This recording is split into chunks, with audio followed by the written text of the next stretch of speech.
Bonjour à tous et bienvenue pour le quart d'heure US, la seconde émission quotidienne de CMC Markets qui débute à 15h45. Nous allons faire le point après l'ouverture des marchés américains. Je suis Nicolas Chéron, stratégiste pour CMC Markets. Nous sommes aujourd'hui le jeudi 16 février 2017. Le titre du jour est Consolidation indicielle en Europe. En effet, hier je titrais CAC et DAX sous résistance. Le CAC a perdu 35 points, donc 0,60-70% en l'espace de 24 heures. Et le DAX, lui, a consolidé d'1% par rapport à ses plus hauts à 11 850 et il s'est stabilisé autour des 11 750 points. Je ne parle pas d'échec majeur, je ne parle pas de retournement, simplement vous n'êtes pas sans savoir que les indices américains sont haussiers dans toutes les unités de temps et extrêmement puissants. Les indices européens, c'est des marchés haussiers, mais tout de même sous-performants par rapport aux indices américains, notamment parce qu'en Europe, il y a moins de croissance, moins d'inflation, moins de perspectives et en plus de ça, un risque politique.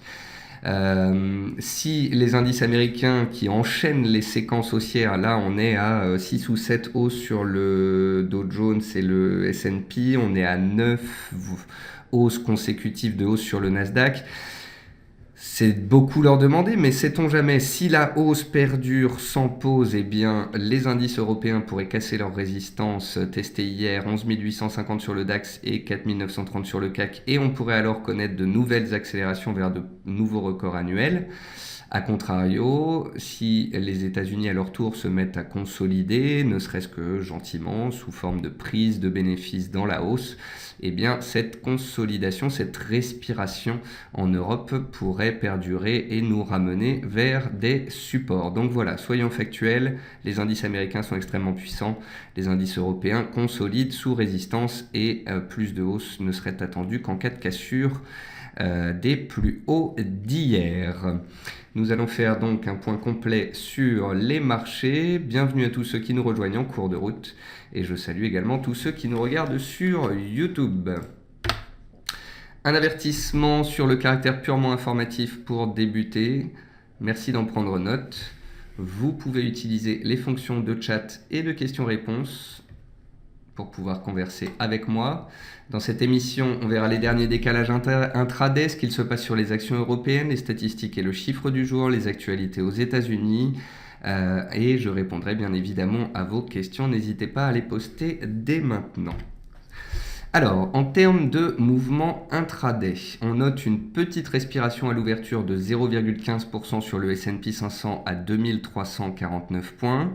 Je vous invite à regarder le S&P 500 en données journalières et à noter le fait que les cours sont au-dessus de la bande de Bollinger supérieure.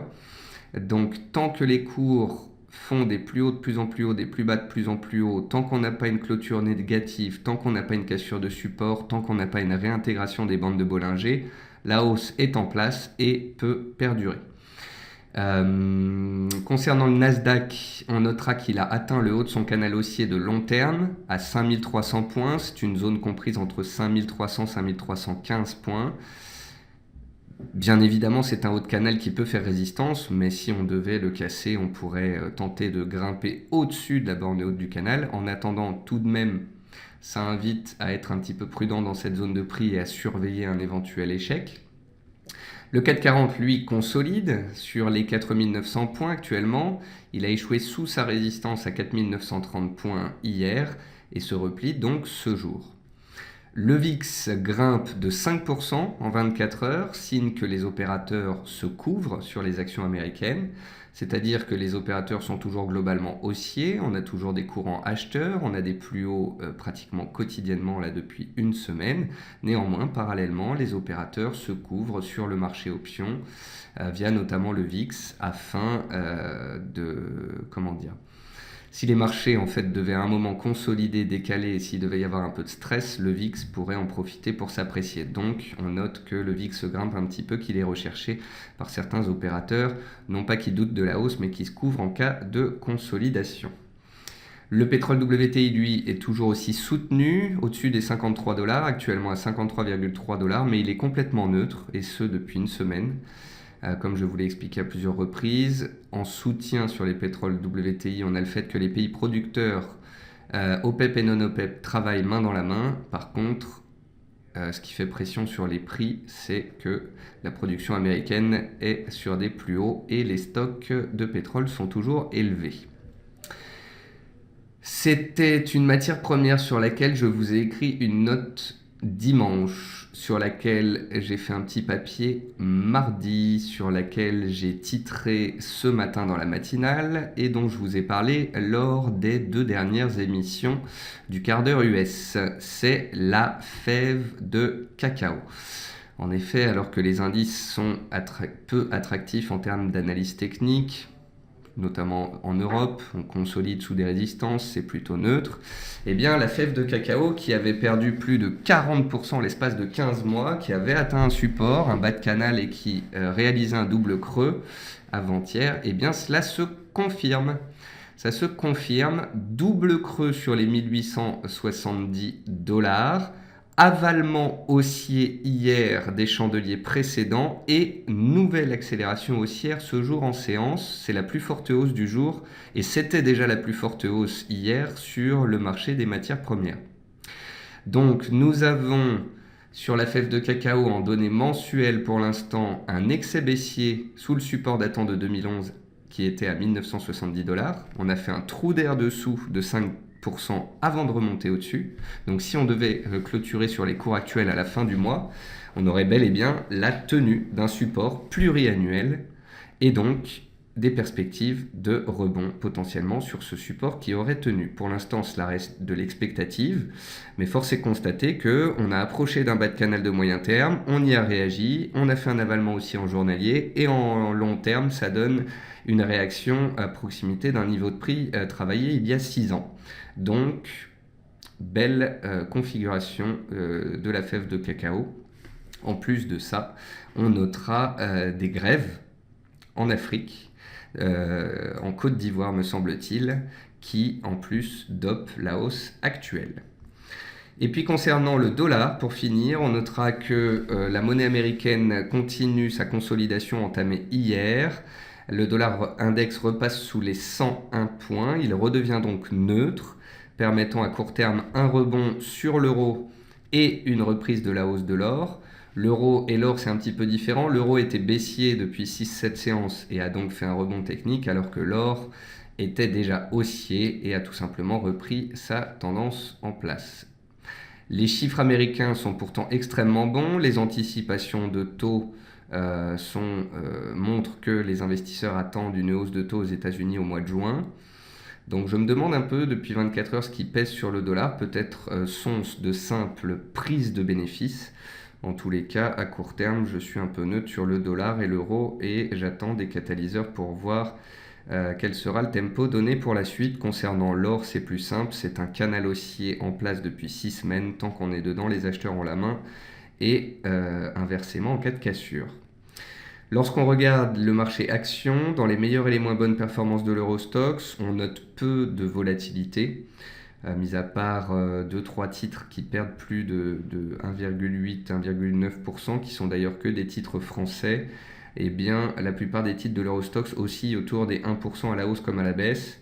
Point positif dans les hausses, nous avons de la bancaire française et italienne, on a Sanofi également qui tire. Dans les baisses, ce sont surtout des publications de résultats qui pèsent notamment ce jour sur Schneider Electric. Côté statistique, les permis de construire aux USA sont ressortis à 1,29 million au-dessus du consensus de 1,23 million. Les mises en chantier ressortent également supérieures au consensus à 1,25 million contre des attentes à 1,3 million. Et le chiffre du jour dont parlait Philippe dans le chat, eh bien Philippe, non, ce n'est pas 1983 mais 1984. En effet, donc... Le chiffre du jour, c'est 43,3. C'est le record de 33 ans atteint par l'indice PhilyFed, l'indice de la Fed de Philadelphie. C'est son plus haut niveau depuis 1984, ce qui prouve bien que la croissance de l'activité économique dans le nord-est des États-Unis fait un bond en avant en février. Donc cette semaine, quand même, on a des chiffres d'inflation qui sont supérieurs aux attentes, on a des ventes au détail qui sont supérieures aux attentes, on a des permis de construire, des mises en chantier qui sont supérieures aux attentes, on a l'indice de la fête de Philadelphie qui est supérieur aux attentes. Vous comprenez donc pourquoi, en quoi la macroéconomie aux États-Unis est bonne, et donc cela explique en grande partie la hausse des indices américains. En Europe, on ne peut pas dire qu'on a des chiffres d'une telle vigueur, et en plus de ça, on a un risque politique avec les élections, et en plus de ça, on a une sous-performance historique par rapport aux États-Unis. Et puis côté entreprise, pour finir, on notera que TripAdvisor a divisé son bénéfice net par 3 au quatrième trimestre à $1 million. Hors élément exceptionnel, le bénéfice par action du groupe s'est élevé à 16 cents, bien loin du consensus SAX de 30 cents. Donc TripAdvisor à suivre aujourd'hui pourrait être vendu. Applied Materials est attendu en hausse à Wall Street à la faveur de résultats records et meilleurs que prévu. Au T1, l'équipementier américain pour le secteur des semi-conducteurs a annoncé une hausse de 146% de son bénéfice net. Le secteur des semi-conducteurs, que ce soit en Europe ou aux États-Unis depuis un an, réalise de magnifiques résultats. En France, on a notamment STM, ST Microelectronics, qui est passé de 5 euros à 11-12 euros, me semble-t-il, en l'espace de quelques trimestres. Ensuite, Kraft Heinz a presque quadruplé son bénéfice net au quatrième trimestre à 944 millions de dollars, au-dessus du consensus. Enfin, Cisco a dévoilé un bénéfice net en chute de 25%, mais ce dernier est en ligne avec le consensus Reuters. Dans les meilleures et les moins bonnes performances du S&P 500, dans les hausses, on notera Fleur System, le spécialiste des imageries thermiques, qui avait baissé de 6-7% avant-hier et qui en a repris 8 hier. On a un beau phénomène d'action-réaction sur un niveau de prix d'importance, les $37. Donc là, les acheteurs montrent qu'ils sont bel et bien présents, il faudra suivre ça aujourd'hui. Dans les hausses, on note également Endo International, une pharmaceutique, qui réalise un beau double bottom. La configuration graphique journalière est intéressante. Et puis dans les baisses, CF Industries Holding perdait 5% hier. Les opérateurs prenaient des bénéfices étant un peu prudents avant la publication de ce jour. Et puis American International Group, AIG, le plus gros assureur américain, perdait 9% hier à cause de résultats dans le rouge et malgré un programme de rachat d'actions de 3,2 milliards de dollars dont je vous avais parlé hier après-midi. Voilà, donc globalement, nous avons des marchés américains qui sont fortement haussiers, des marchés européens qui sont haussiers mais sous résistance et qui consolident. Nous avons sur les matières premières, le pétrole qui est stable et qui se tient, l'or qui est toujours dans une tendance haussière et qui se maintient dans un canal haussier. On notera sur certaines matières premières agricoles des configurations attractives comme celle de la fève de cacao. Quant aux monnaies, c'est un petit peu brouillon à court terme. Je vous avouerai que j'ai du mal à lire la configuration en place. On a parlé, je vous avais décrypté la hausse du dollar pendant 2 semaines. Ce dernier a touché un point haut hier et s'est retourné. Et donc là, j'ai tendance à être neutre et attentiste. Parce que le dollar baisse, eh bien l'euro rebondit un petit peu. Mais ça ne donne pas une grille de lecture sur plusieurs jours ou plusieurs semaines. Pour l'instant, on assiste à une consolidation du dollar, un rebond technique de l'euro. Mais quid de la suite, c'est beaucoup plus compliqué. Alors, j'ai encore une question de Manu sur le titre Nvidia. Donc, je vais regarder cela. Nvidia, en fait, c'est un titre qui a fait un parcours magnifique ces 12 derniers mois. Le titre avait atteint les $120. La société a publié ses résultats. Et depuis, en fait, ce test des $120, on est en échec. Alors, si vous regardez le graphique, Manu, vous verrez que le titre Nvidia, en fait, est dans un range depuis 2 mois, entre $100, seuil psychologique, et $120. Seuil psychologique également et seuil technique testé à 2 reprises. Donc pour l'instant, la tendance, elle est haussière dans le fond, à long terme. Elle est haussière également à moyen terme. Par contre, ce qui est intéressant de noter, c'est qu'à court terme, les vendeurs ont pris la main sous les $120. Et pour qu'un double top puisse se valider, il faudra casser la ligne de coup du double top. Vous connaissez bien l'analyse technique. Avoir un double échec, c'est bien, à 120, mais pour que le double top se confirme et que l'on ait plus de baisse, il faudra casser le support. Le support, c'est les $100. Donc pour l'instant, on a un échec à 120, une cassure des mêmes 20 jours, les vendeurs gardent la main à très court terme, mais on ne peut pas dire que le double top est encore confirmé puisque la ligne de coup est à $100.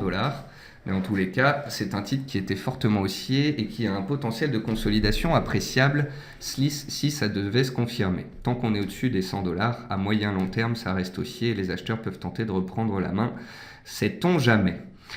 Voilà, sur ce, c'est la fin de ce second point quotidien. Merci à tous pour votre présence et vos questions. Je vous souhaite à tous une bonne fin de journée, une bonne soirée. J'espère vous retrouver demain à 10h pour la matinale. Au revoir à tous.